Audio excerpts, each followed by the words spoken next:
तीर माना किनारा, था माना स्थान। एक किनारे के स्थान पर ठिकाने लगाने वाला,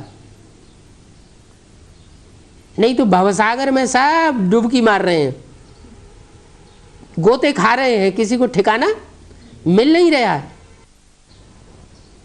तो वो ऊंचे ते ऊंचा पंडा इस सृष्टि पर आकर के ऐसा रास्ता बताता है कि इस ठिकाने पर पहुंचो।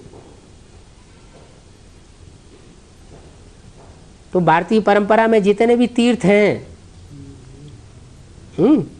उन सब तीर्थों का भांजा माना जाता है कंपिलागो। क्या? जैसे माउंट आबू को बाबा ने कहा ऊंचे ते ऊंचा तीर्थ है, वो तो बेसिक नॉलेज के हिसाब से है। क्या नाम है? माउंट आबू। क्या?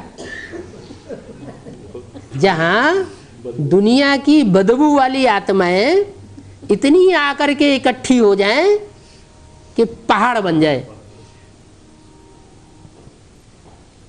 अब ये देवताएं, देवता धर्म की आत्माएं, ये 33 करोड़ जो देवताएं हैं वो तो बहुत पुराने हैं। सबसे जास्ती तमो प्रधान कौन बनते हैं? देवता ही बनते हैं। तो ज्यादा पुरानी चीज तो सड़ी गली हो जाती है ना, बहुत तामसी हो जाती है।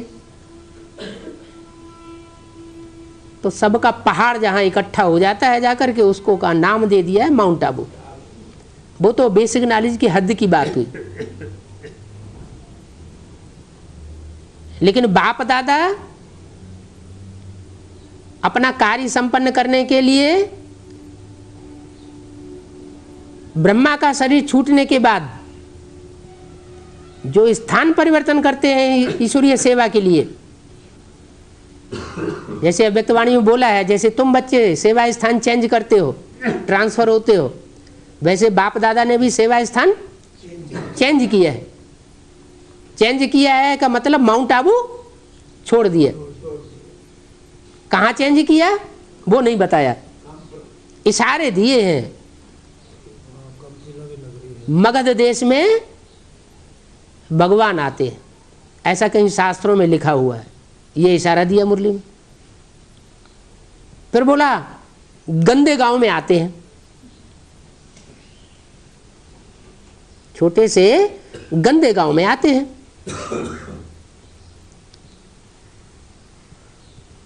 फिर बोला फरुखाबाद की तरफ मालिक को बहुत याद करते हैं। वो मालिक निराकार है या साकार?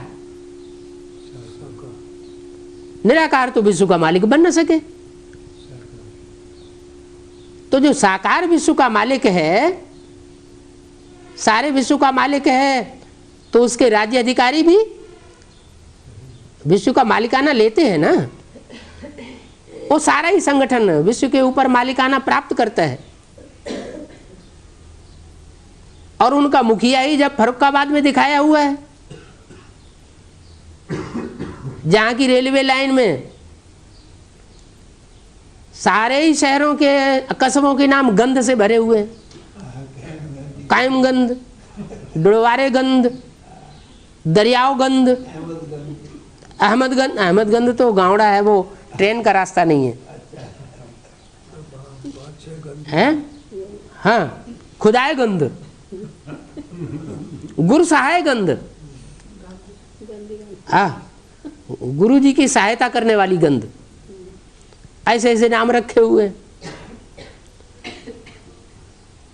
तो जरूर माउंट आबू में तो दिखाया गया है कि 9 लाख आत्माओं का पहाड़ जाकर के इकट्ठा होगा।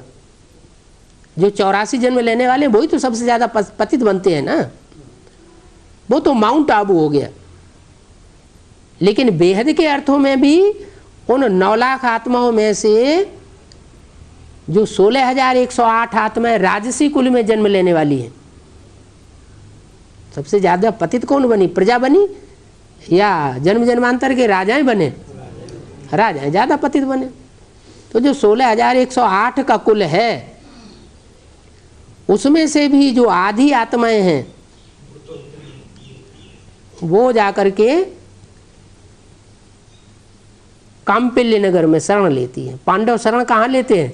शास्त्रों में कहाँ शरण दिखाई गई है उनको? काम्पिल्य नगर में जाकर के कुम्हारों के यहाँ शरण ली। और बड़े से बड़ा कुम्हार तो प्रजापति नाम दे दिया है शास्त्रों में।